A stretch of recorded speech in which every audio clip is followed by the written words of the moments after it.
नमस्कार दोस्तों, स्वागत है आपका हिंदी नॉलेज टुडे में। आज हम बात करेंगे कि ऐसे विषय की जिसने महाराष्ट्र में एक बड़ा विवाद खड़ा कर दिया है। 9 से बढ़कर 12 घंटे काम, मजदूरों की कमाई और सुरक्षा पर बहस। महाराष्ट्र का नया श्रम कानून विवादों में क्यों है? यह मुद्दा सिर्फ कानून या नीतियों का नहीं है, बल्कि करोड़ों मेहनतकश मजदूरों की जिंदगी से जुड़ा हुआ भी है। आज हम इसे विस्तार से समझेंगे। इस कानून का इतिहास, इसके पीछे सरकार का तर्क, मजदूर संगठनों की चिंता, उद्योग जगत की प्रतिक्रिया और सबसे अहम मजदूरों की कमाई, स्वास्थ्य व सुरक्षा पर इसका असर। भारत जैसे विशाल देशों में करोड़ों लोग रोजगार के लिए फैक्ट्रियां, कार्यशालाओं, दफ्तरों और खेतों में काम करते हैं। श्रम कानून हमेशा से मजदूरों और मालिकों के बीच संतुलन बनाने का माध्यम रहे हैं। काम के घंटे, वेतन, सुरक्षा और सुविधा इन्हीं कानूनों से तय होते हैं। महाराष्ट्र सरकार ने हाल ही में काम के 9 घंटे से बढ़ाकर 12 घंटे करने का जो फैसला लिया है, उसने इस संतुलन पर सवाल खड़े कर दिए हैं। मजदूर संगठन कह रहे हैं कि यह फैसला श्रमिकों को शोषण की ओर धकेल देगा, जबकि सरकार और उद्योग जगत इसे आर्थिक विकास और निवेश आकर्षित करने का जरिया बता रहे हैं। अब आपको बताते हैं कि महाराष्ट्र का नया श्रम कानून क्या है। पहले मजदूर के लिए एक दिन में अधिकतम 9 घंटे काम करना निर्धारित था। नए कानून में यह सीमा बढ़ाकर 12 घंटे प्रतिदिन कर दी गई। हफ्ते में कुल 48 घंटे से ज्यादा नहीं होंगे, यानी मजदूर को 4 दिन 12-12 घंटे और 2 दिन छुट्टी देने का विकल्प भी हो सकता है। ओवर टाइम के नियमों में कुछ बदलाव किए गए हैं। कंपनियों को अब शिफ्ट प्लानिंग में अधिक लचीलापन मिलेगा।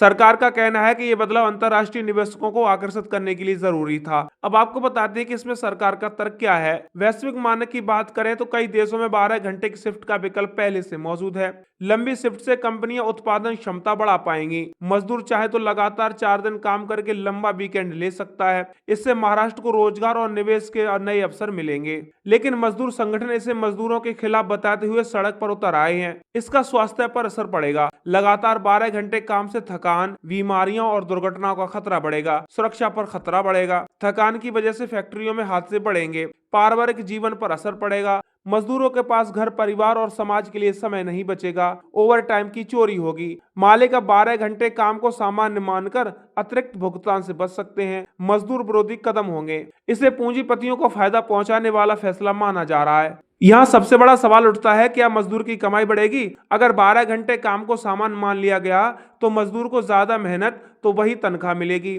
अगर कंपनियां सही ओवर टाइम दे दें तो मजदूर को थोड़ी ज्यादा कमाई हो सकती है, लेकिन यह लंबे समय तक उसके स्वास्थ्य खर्च में बदल सकता है। मजदूर संगठन कह रहे हैं कि यह कमाई का धोखा है। शुरू में लगेगा कि ज्यादा पैसा आ रहा है, लेकिन बीमारी और दुर्घटना में खर्च बढ़ेगा। इसका मजदूरों की सुरक्षा पर क्या असर होगा, चलिए वो हम आपको बताते हैं। 8 से 9 घंटे से ज्यादा काम करने पर ध्यान और ऊर्जा घटती है। फैक्ट्रियों में मशीनों के साथ काम करने वाले मजदूर के लिए 12 घंटे काम करना बेहद जोखिम भरा होगा। इंटरनेशनल लेबर ऑर्गेनाइजेशन की रिपोर्ट कहती है कि लंबी शिफ्ट से 20 से 30% तक दुर्घटना का खतरा बढ़ जाता है। सड़क परिवहन, खाद्यान्न और निर्माण जैसे क्षेत्रों में यह और भी खतरनाक साबित हो सकता है। भारत में फैक्ट्री एक्ट के तहत 1948 के तहत काम के घंटे और शर्तें तय थी। इसमें एक दिन में अधिकतम 9 घंटे और हफ्ते में 48 घंटे का प्रावधान है।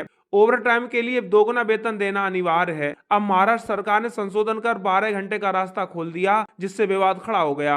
कंपनियां कह रही हैं कि इससे उन्हें उत्पादन में लचीलापन मिलेगा। कुछ उद्योगपति मानते हैं कि मजदूर की थकान से उत्पादकता घट भी सकती है। आईटी और सर्विस सेक्टर पर ज्यादा असर नहीं पड़ेगा, लेकिन मैन्युफैक्चरिंग और फैक्ट्री सेक्टर में इसका असर ज्यादा होगा। अगर हम चीन की बात करें तो वहां भी कई जगह 12 घंटे शिफ्ट का नियम है, लेकिन वहां मजदूरों को बेहतर वेतन और सुविधा मिलती है। यूरोप की बात करें तो ज्यादातर देशों में 35 से 40 घंटे का वीक तय है। अमेरिका में भी ओवर टाइम को लेकर सख्त नियम है। भारत का मॉडल अगर चीन जैसा होगा तो मजदूरों का शोषण बढ़ सकता है, और अगर यूरोप जैसा होगा तो सुरक्षा और स्वास्थ्य को प्राथमिकता देनी होगी।